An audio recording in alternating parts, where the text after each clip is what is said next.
Salutations, camarades de l'Empire. Vous savez, quand je ne suis pas en train de dédier ma vie à la victoire suprême de notre peuple, j'aime bien prendre un moment pour niveler mon niveau de productivité et m'adonner à des activités oisives tolérées par le Conseil national. Comme It's a Wonderful World.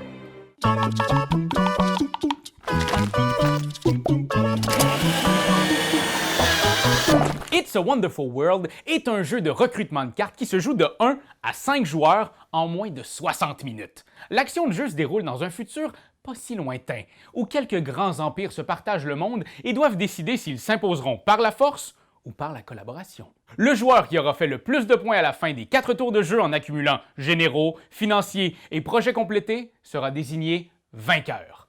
Commencez par placer le plateau de jeu en disposant les diverses ressources sur les espaces assignés. Vous pourrez placer tous les jetons financiers ici et les généraux ici. Toutes les cartes développement sont mélangées, puis placées dans une seule pile. Chaque joueur choisit ensuite une carte Empire. Selon votre faction, vous produirez différentes ressources et vous aurez différents bonus de fin de partie. Notez que chaque carte Empire a un côté A et un côté B.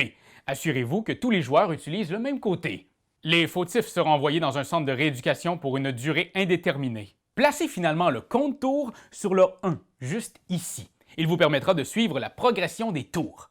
Vous voici donc prêts à jouer, camarades. Chaque tour de jeu se déroule en 3 étapes très simples. Le draft, la planification et la production. Bon, commençons par l'étape de draft. Distribuez cette carte développement à chaque joueur. Chacun en choisit une et la place face cachée devant lui. Tous passent alors le restant de leurs mains à leur voisin de gauche et révèlent la carte choisie.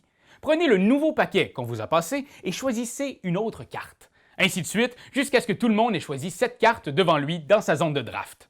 Notez que lors des tours 2 et 4, vous passerez vos cartes à votre voisin de droite pour faire changement. Cette étape vous permet de sélectionner des cartes qui s'agencent à votre stratégie. Vous pouvez aussi choisir des cartes qui auraient été avantageuses pour vos rivaux, les bloquant ici dans leur projet. La deuxième étape est la planification. Pour chacune des 7 cartes dans votre zone de draft, vous devrez choisir l'une des 2 options suivantes.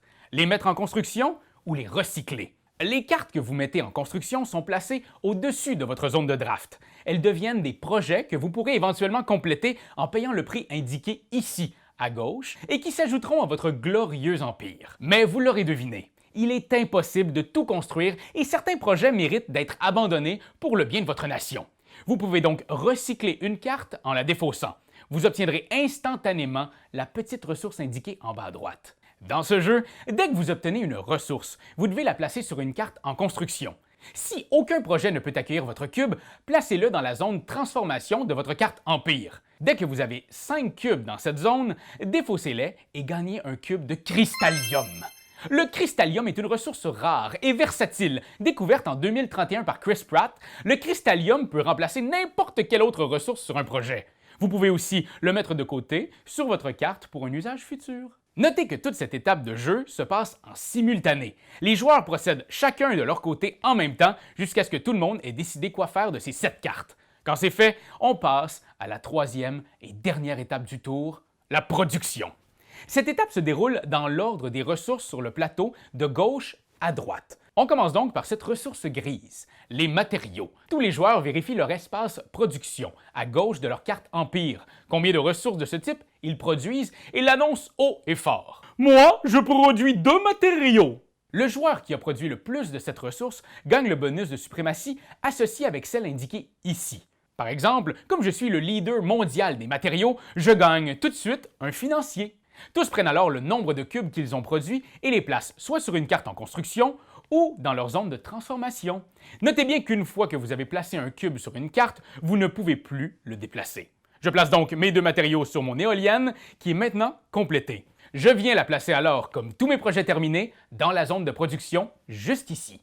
On poursuit la phase production en passant à la prochaine ressource, l'énergie. Oh ben, regardez donc ça!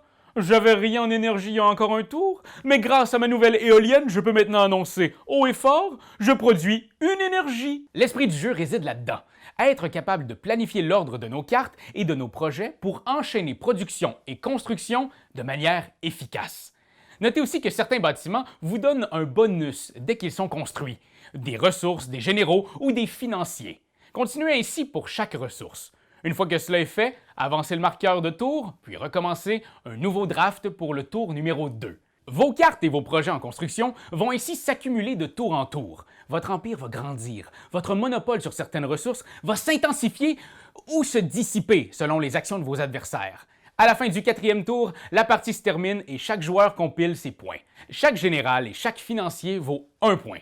Certaines cartes rapportent des points directement et d'autres vous rapportent des points selon le nombre de cartes de ce type présent dans votre empire. Par exemple, cette carte me donne 3 points pour chaque carte technologie, chaque carte verte dans mon empire. Vous pouvez constater comme moi que le jeu de base est déjà très solide. Mais si vous en voulez encore plus, il existe une extension dans laquelle vous pourrez jouer en mode campagne. Un petit scénario qui propose de jouer quelques parties autour d'une histoire. Le monde se relève d'une guerre mondiale catastrophique et tous les joueurs peuvent contribuer à des objectifs communs pour essayer d'établir un conseil planétaire. Selon les choix des joueurs, les prochaines parties seront différentes. Des cartes permanentes pourront être ajoutées à leur empire et au bout de la campagne, le groupe pourra ouvrir une enveloppe de cartes bonus qui pourront s'ajouter au jeu de base. Quel plaisir! N'oubliez pas de bien vous contrôler, camarades. Après tout, les émotions ont été déclarées illégales par le président Trump Jr. en 2041. Bonne chance, camarades, et longue vie à notre dirigeant suprême!